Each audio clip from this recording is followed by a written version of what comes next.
para maging priority ka ng partner mo. Tip number 1. Know your worth and what you deserve.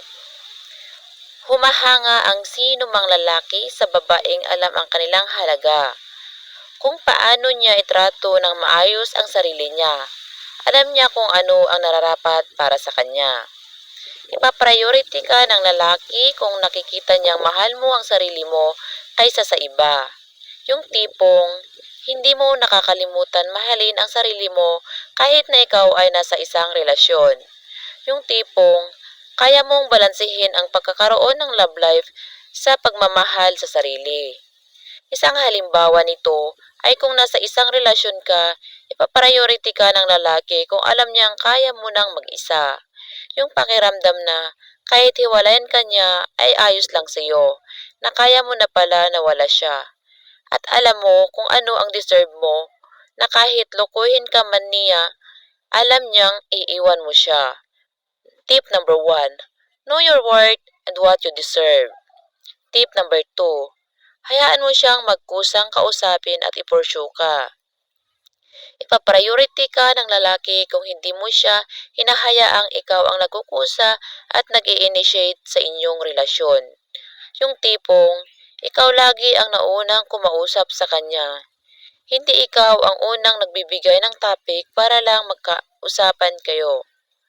Hindi mo pinapakita na sobrang mahal at interesado ka sa kanya.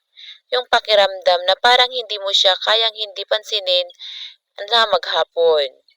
Kaya mapipilitan kang mag-first move para lang magkausap kayo. Kilala natin ang mga lalaki dahil sa pag-first move mo. Tumataas ang kanilang ego, natuto at nasasanay sila na hindi ka i-priority kung alam nilang nakadepende ka sa kanila. Tip number 2. Hayaan mo siyang magkusang kausapin at i-pursue ka. Tip number 3. Unahin ang iyong sarili at makisalamuha sa mga ibang tao. Hindi naman ibig sabihin na nasa isang relasyon ka ay isa-isa't isa lang umiikot ang mundo ninyo. Tandaan, may iba pa kayong dapat gawin at pakisamahan. Hindi lang naman dahil nasa isang relasyon kayo ay siya lang ang dapat mong unahin. Kapag alam ng lalaki na nakipagsalamuha ka pa sa rin sa iba, nakikipag-usap at parang lumalaki ang mundo mo kahit na magkarelasyon kayo, ipapriority ka niya. Iisipin niyang nakikihati lang siya sa oras mo dahil kumakausap ka rin ng ibang tao. Ipapriority ka ng lalaki kapag pakiramdam niya ay hindi siya ang pinagtutuunan mo ng pansin. Yung tipong may iba ka ng pinagkakaabalahan bukod sa inyong relasyon na mahabang oras mo. Marami ka pang pwedeng gawin sa oras na hindi kayo nag-uusap at nagkakasama. Tip number 3. Unahin ang iyong sarili at makisalamuha sa ibang tao. Tip number 4. Mag-set ng standard at taasan mo ang expectation mo. Bilang isang babae, alam mo dapat kung ano ang worth mo. Yung tipong, nagsiset ka ng standard na gusto mong maging basihan ng lalaki para mamimit nila ito. Yung expectation mo, kung ano ang inaasahan mo sa lalaki, kung ano ang tipo at gusto mo. Hindi lang basta kung ano, ikaw mismo sa sarili mo ang gagawa at malinaw sa iyo kung ano ang mga gusto mong pag-uugali ng lalaki. Kung mabait ba o hindi, tahimik ba o maingay. Ikaw ang mamili kung ano ang tipo mo sa pisikal na itsura. Kung mahal ka ng isang lalaki, gagawa at gagawa siya ng paraan para ma-meet ang standard mo sa buhay. Gagawin at gagawin niya ang lahat para magpa-impress sa'yo at i-meet ang expectations mo. Ipapriority ka niya kung talagang gusto niyang maabot lahat ng standard mo kahit mahirap. Tip number 4. Mag-set ka ng standard at taasan mo ang expectation mo. Tip number 5. Huwag mong hayaang kinakayan-kayanan ka niya. Hindi ka ipapriority ng lalaki kapag alam nilang kinakaya-kaya ka lang nila. Yung tipong tagasunod ka lang nila.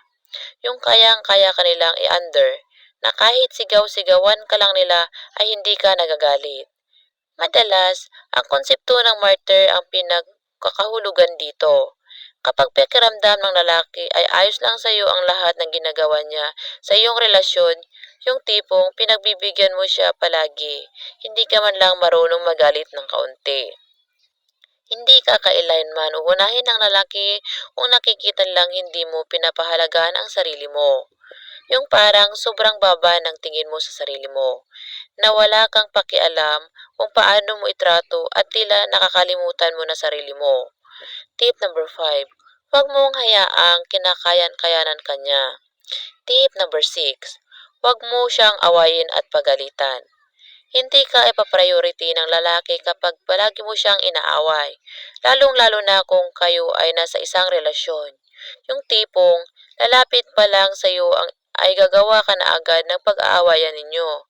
Yung kahit maliit na bagay ay nagtatampo ka na agad. Ang konsepto ng pagtutuyo ng mga babae, kaya hindi sila pinapriority ng lalaki ay dahil lagi silang irritable. Imbis na mag-usap ng mahinahon ay dinadaan sa sigaw. Kaya imbis na suyuin kanila at intindihin, gumagawa sila ng ibang pampagkakaabalahan kaysa mag-away lang kayo. Tandaan, para maging priority ka ng isang lalaki, dapat ay matutunan mong balansehin ang emosyon mo. Matuto kang kontrolin ang mood mo para hindi kayo madalas mag-away. Hanggat maaari, kung kayang palagpasin at pagpasensyahan ay gawin. Tip number 6. Huwag mo siyang awayin o pagalitan. Tip number 7. Ipaalala mo sa kanya ang mga pangako ninyo sa isa't isa. Kung kayo ay nasang relasyon at pakiramdam mo ay nawawalan na siya ng oras sa iyo, lagi mong ipaalala sa kanya ang mga pangako ninyo noon sa isa't isa. Ipaalala mo ang mga napag-usapan ninyo noong panahong nagliligawan at bago pa lang kayo.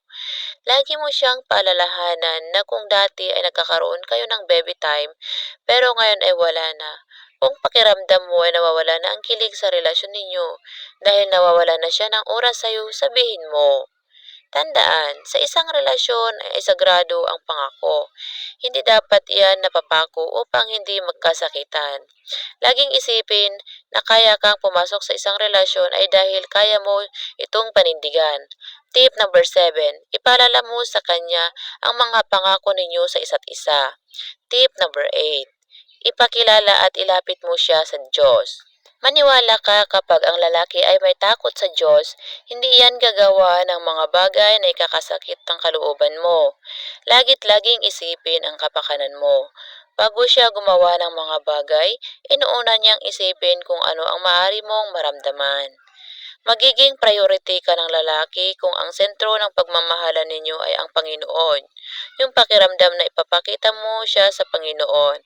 Inilalapit mo siya kung nagsisimba kayo tuwing linggo at magdarasal araw-araw.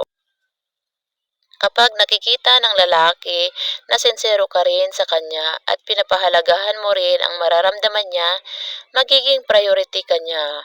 Kahit naman siguro sinong tao kapag alam niyang may takot sa Diyos, magkaka-interes siya sa iyo. Tip number 8. Ipakilala at ilapit mo siya sa Diyos.